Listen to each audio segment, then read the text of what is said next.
जोहार, नमस्कार। आप देख रहे हैं उजागर भारत और आज है अंतर्राष्ट्रीय महिला दिवस।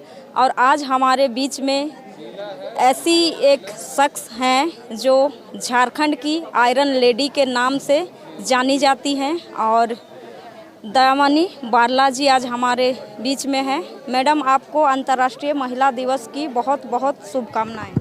जोहार और सभी को अंतर्राष्ट्रीय महिला दिवस का शुभकामनाएं। सभी झारखंड की महिला और पूरे भारत देश की तमाम महिलाओं को जो संघर्ष के मैदान में हैं और जो घर में हैं, घर में भी संघर्ष कर रहे हैं, सबों को मेरे तरफ से शुभकामना। और ये महिला दिवस हम लोग रोज़ मनाएंगे और रोज़ हम लोग लड़ेंगे और जीतेंगे। जी मैम, जिस तरह से आपकी संघर्ष की कहानी रही है और जिस तरह का समाज के प्रति आपका योगदान रहा है, तो मैम आपकी संघर्ष की कहानी को आज हम अंतर्राष्ट्रीय महिला दिवस के उपलक्ष्य में जानना चाहेंगे, उसके बारे में। देखिए, जहाँ तक महिलाओं का सवाल है या तो मेरा संघर्ष का सवाल है, मेरा व्यक्तिगत संघर्ष का सवाल है या तो आप हर महिलाओं का संघर्ष की बात करेंगे। महिलाओं को दो तरह से संघर्ष करना पड़ता है। एक तो अपने परिवार में आपको संघर्ष करना पड़ता है बाहर निकलने के लिए, और जब बाहर आप निकलती हैं तो समाज की जो व्यवस्था है और राज्य की जो व्यवस्था है या तो देश की जो व्यवस्था है, उन व्यवस्थाओं से भी आपको रूबरू होना पड़ता है। और वो व्यवस्था इतना आसान नहीं है कि महिलाओं को आगे बढ़ने के लिए वो रास्ता आपके लिए साफ करेगा, लेकिन सभी जगह आप देखेंगे कि महिलाओं के लिए एक चुनौती भरा रास्ता होता है और उन चुनौतियों को महिलाओं को संघर्ष के मैदान में स्वीकार करना होता है। और जब उन संघर्षों को और उन परिस्थितियों को आप स्वीकार करते हैं तब आप आगे बढ़ेंगे, आपको आगे बढ़ने में सहूलियत होता है। और जब आप आगे बढ़ेंगे तो आप संघर्ष का एक इतिहास लिखेंगे जो मैंने अपने जीवन से सीखा है। जी मैम, तो शुरुआत के दिनों में जब आपने समाज सेवा के क्षेत्र में कदम रखा तो कितनी कठिनाइयाँ मैम आई? जहाँ तक कितनी कठिनाइयाँ का सवाल है तो उसको हम कोई शब्दों से बयां नहीं कर सकते हैं, इसलिए बयां नहीं कर सकते हैं शब्दों से। और उनका हम ये भी नहीं कह सकते हैं कि बहुत, लेकिन मैं ये इतना कह सकती हूँ कि जब प्रतिकूल तमाम परिस्थितियाँ आपके प्रतिकूल हो, अनुकूल नहीं, आपके प्रतिकूल हो, और वो उस प्रतिकूल में आपका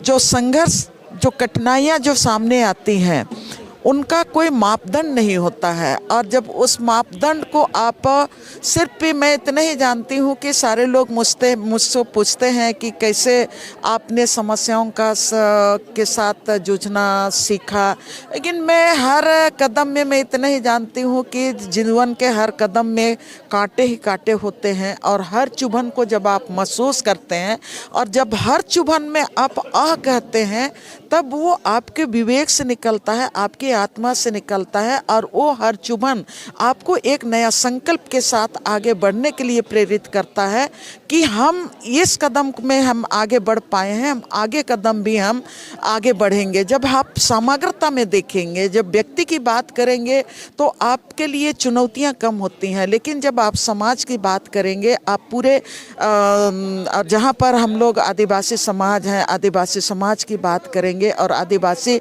समाज के सामने चुनौतियों की बात करेंगे, तो ये चुनौती बहुत कठिन होता है।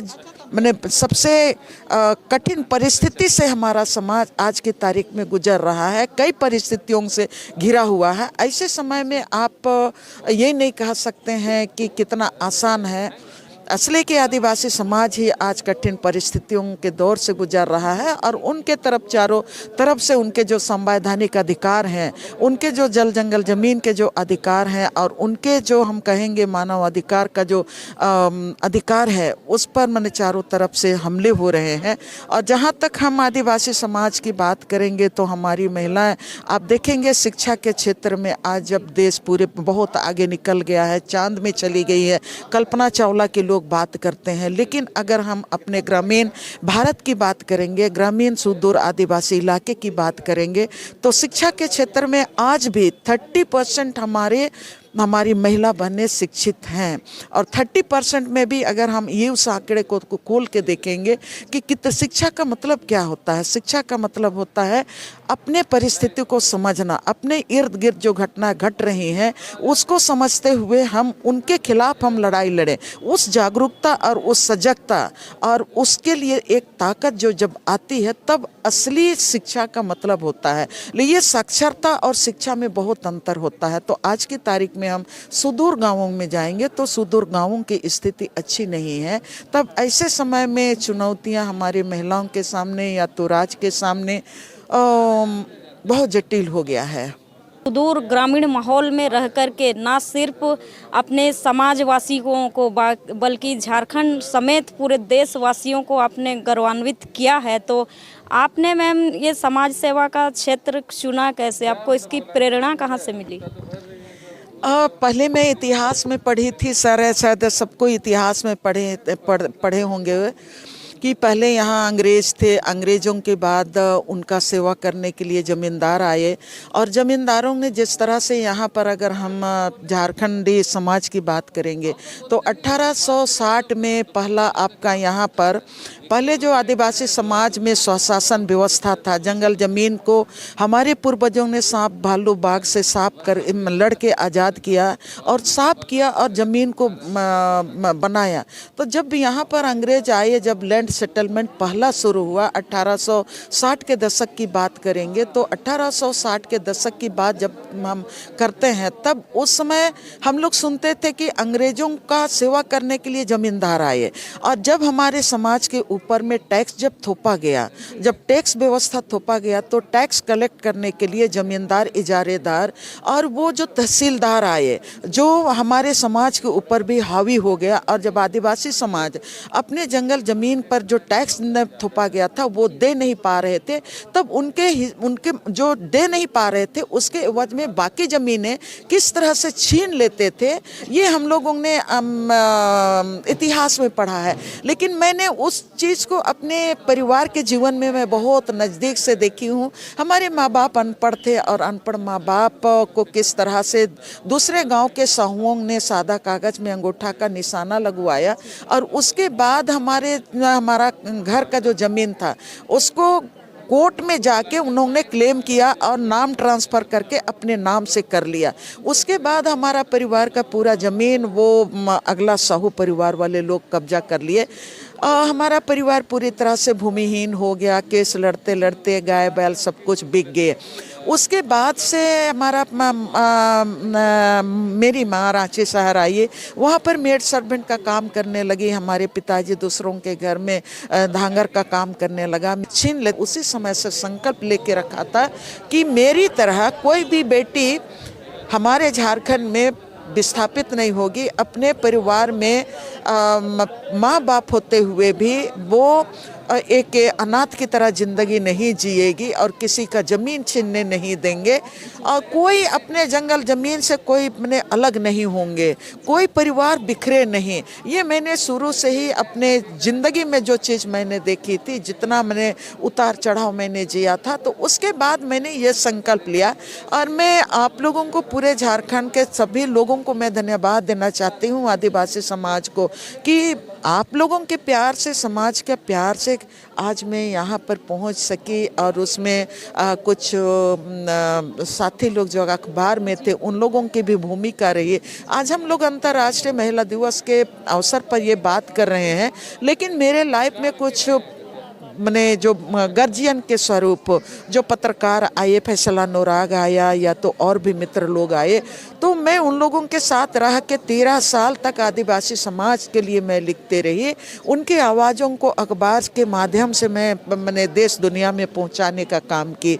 तो मैं 13 साल तक अखबार में काम करने के चलते मैं और वोकल हो गई और साफ तरीके से, मतलब मुझको काम करने का जो दिशा मुझको तय करना था, मैं तय करने में मुझको सहूलियत हुआ। तो उसमें महिलाओं का भी साथ मिला, पुरुषों का भी साथ मिला, गर्जियन का भी साथ मिला, सब कोई का साथ मिला। जी मैम, जैसे आज के दौर में झारखंड की आदिवासी जो महिला हैं उनको आप किस तरह देखते हैं आपके नज़रिए में? देखिए, झारखंड की आधी आबादी हम महिलाएं हैं। झारखंड में अगर हम कहते हैं कि यहाँ पर 3 करोड़, 3.5 करोड़, 3 करोड़ 29 लाख यहाँ का जनसंख्या है, तो हम लोग उस रिकॉर्ड के बियॉन्ड अगर हम बात करेंगे तो आज की तारीख में 29 करोड़ की बात हम लोग 3 करोड़ की बात करते हैं। मैं 4 करोड़ की बात करती हूँ। झारखंड में निश्चित रूप से 4 करोड़ की जनता है और इस 4 करोड़ में 2 करोड़ आधी आबादी हमारी महिलाओं की है। तो आज की तारीख में मतलब मैं यही मैं कहना चाहती हूँ कि आज हम समाज के लिए, राज्य के लिए और इस देश के लिए और विशेष करके अपने हक और अधिकार के लिए, अपने संविधान के लिए, हम CNT एक्ट के लिए, SPT एक्ट के लिए, 5वीं अनुसूची के लिए, वो क्षेत्र में विल्किंसन रूल के तहत में वहाँ का समाज जो चलता है, वहाँ का जंगल ज़मीन का जो कानून है वो विल्किंसन रूल के तहत में चलता है और मुंडा इलाके में मुंडारी खुटखट्टी अधिकार के तहत में चलता है। मैं ये कहना चाहूँगी कि आज आधी आबादी हम अगर चाहेंगे तो जिस झारखंड को आज हम खोजना चाहते हैं, सारे लोगों ये मतलब अब महसूस करते हैं कि झारखंड अलग राज्य का हम लोग नारा तो दिया कि झारखंड अलग राज्य लड़के लेंगे और मिला भी झारखंड अलग राज्य। आज की तारीख में सिर्फ भौगोलिक क्षेत्र का अलग राज्य नहीं होना चाहिए, लेकिन जहाँ पर हम लोगों ने नारा देते थे ये झारखंड अलग राज्य बनेगा तो हमारी आधी आबादी महिलाएं